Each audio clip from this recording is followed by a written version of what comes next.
Morning class, I'm Will Kemp from Will Kemp Art School, and for this lesson we're going to look at the amazing power of a tonal ground and how it can be the one mistake so many beginners are making you don't even realise it.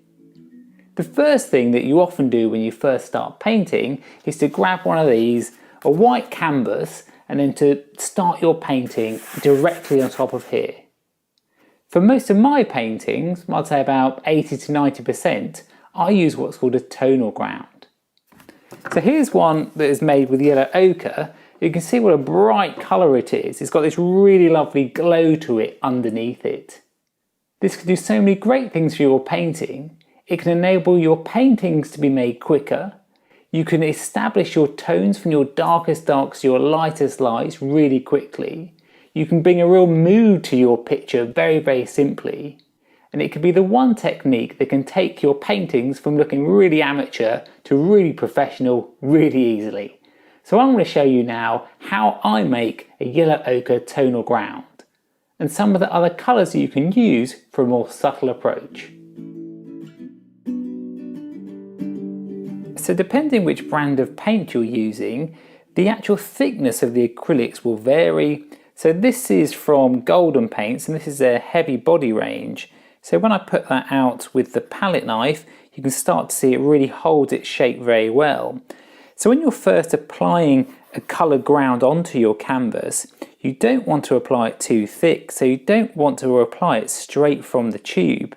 Because if you do that, what happens is, firstly, you'll use loads and loads of paint, and secondly, the actual other layers of acrylic that you paint on top won't actually be able to sit on top as easily. You want it to have a bit of absorption to it. So if you look at this sample here, you can see how it's very faintly applied. I can still, even on these parts here, just about see some of the white of the actual canvas shining through. So you've just got to think of it like you're trying to stain this canvas with the minimal amount of paint, so it has a tone of colour to it, but it isn't too thick. You still want to have that nice feeling of the texture of the canvas and that absorption still in the canvas. So to dilute acrylics, you just add water to them to dilute them down. Or if you work a lot of the time with acrylics, to speed up the process, you can use what's called a fluid acrylic. So this is an Indian yellow from Golden Paints and a fluid acrylic. And a fluid acrylic just comes thinner to start with. So you see here, that's got a lot more runny of a consistency. So to match that with this, I'm just going to add some more water to it. And you're trying to, let me put some in here so we can get going with it. You're trying to get a consistency that's really a bit like milk.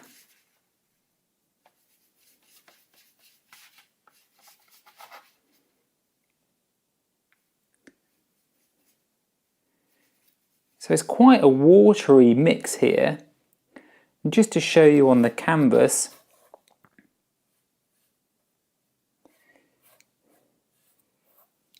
you see how it covers it over, but it's not too thick.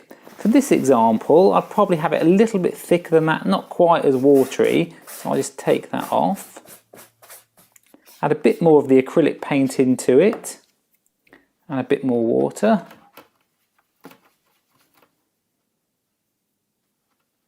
So what I do to apply the colour ground when working with the acrylics is, if I'm working on a box canvas and I want to paint the edges, I always paint the edges first. And then for applying my colour ground, I always usually use a decorator's brush. So then I'd grab some of the mixed acrylic onto the brush, so it's just on the edge of the brush. And then you see when I paint it on, I'm just putting it on quite thinly. I'm not adding loads of water to it. I'm leaving the consistency as it is. And then I'm just like pushing it into the edges, into the corners, especially these corners in here. So you see how it just stains the canvas. That's really what we're after. We're still getting some of that glow of the white from underneath, but it's created this nice even tone onto the canvas that we can work on top of. That's looking absolutely lovely on there. So I just work around the edges. So you can be quite rough to start with and then just go over it the same direction with your brush, just so you get that nice smooth finish.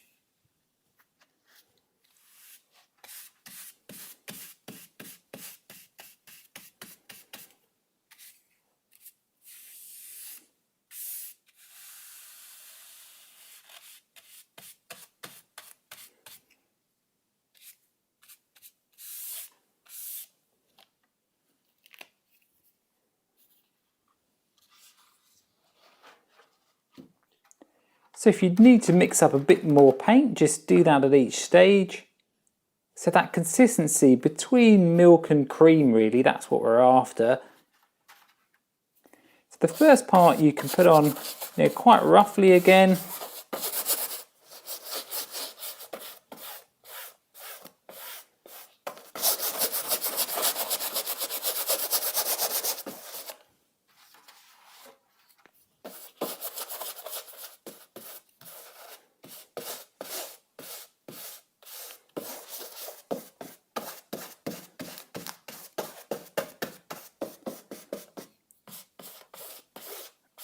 And then just work the same direction.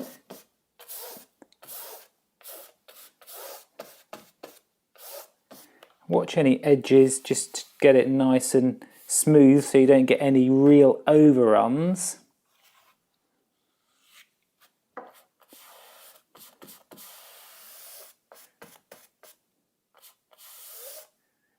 And then just overlap your brush marks.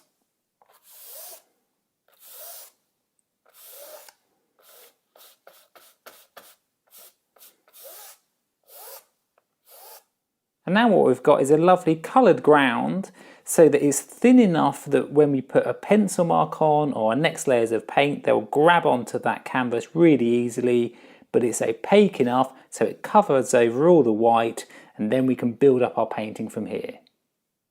So here's an example of a painting that I've taken to the next stage. So you can start to see I've got all the darks in here, and then I can add the lights in here with the titanium white and start to see the pencil marks as well. So I'm building up the whole picture really, really simply just by building up this colour ground to start with, and then the other layers on top of that.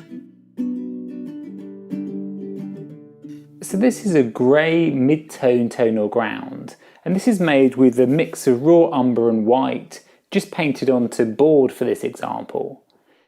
If I'm doing a portrait where I'm using skin tones, I don't really want the yellow ochre next to it, because if I put the yellow ochre next to my face, it's really, really hard, it's really strong. It's hard for me then to judge the subtleties of skin tone. Whereas if I've got this colour, which is a lot cooler, I can have that as the underpainting and start to bring the skin tones on top of that, so it will really help me to balance the warm and the cool and help to judge those subtleties of colours so much easier. I can also again apply nice darks onto here and really strong highlights, so it will help me to judge my tonal range within my painting. You can make a tonal ground in any colour you want. You can use a pigment straight from the tube, just watered down, or you can mix in white with it. All you've got to think of is what mood or feeling you want in your painting, and then to decide what colour will suit that best. So Turner used to make lots of different colours on his papers. So one would be a burnt umber browny colour, one would be a blue underpainting.